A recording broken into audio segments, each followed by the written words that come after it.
Oh, what a beautiful spring day. So I'm still up here in the garden, and I just want to show you a couple of things about basically how anyone can afford to plant a food forest in the sort of a syntropic way. I just want to talk about seed availability. So I'll show you some of the options that we've got for seeds. Um, if we're planting trees for biomass, you just plant all trees. Doesn't matter which trees, any tree you can find, any seed, and that includes fruit trees. So look at this. These mandarins that were given, quite seedy. But yeah, I just cut them in half like this, and then plant this in the ground and cover this with soil, and they'll come up. Now that'll basically form a sort of a spiny little shrub, and it doesn't produce a lot of biomass, but it's doing so in the part shade, so that's really good. And then say medium strata and things like that, we have macadamias. If you get macadamias in the shell, they'll grow.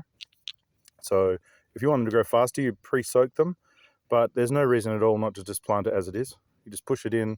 Usually the rule of thumb with the seed is 2.5 times as deep as it is wide. So you want to put this in, about that deep. Just push them in, and they're quite viable. Maya lemon, also seedy. Cut it in half carefully, and then just plant the whole thing. Avocado, which I spoke about before.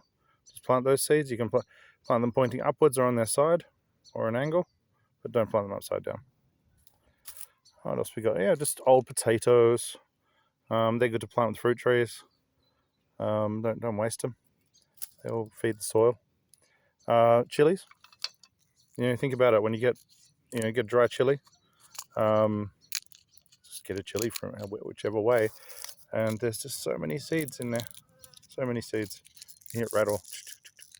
So many seeds in chilies, and they're like a sort of a medium strata shrub, and they just fill in space and they photosynthesize and feed the soil. Locusts are in season at the moment, and they're fantastic. So yeah, plant your locust seeds.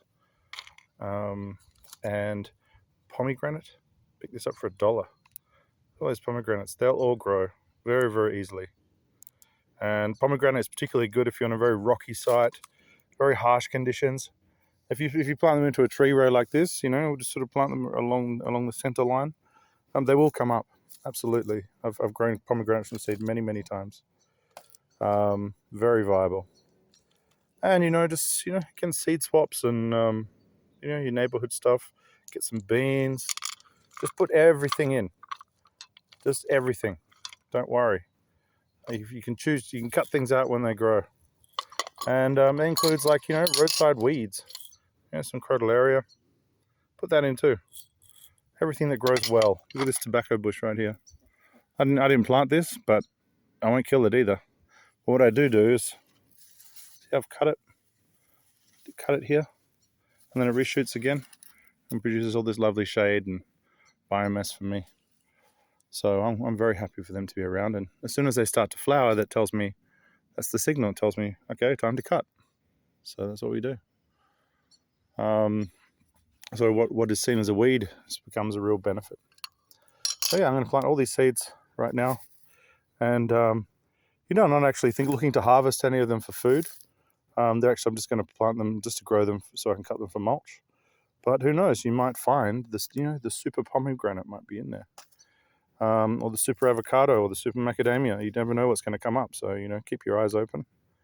You might find something worth keeping, and then you can graft it or take cuttings or something and move it to a more permanent spot.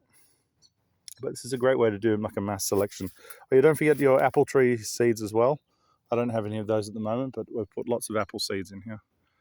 And hopefully we'll get some peaches soon. Peaches, persimmons, everything. Thanks a lot.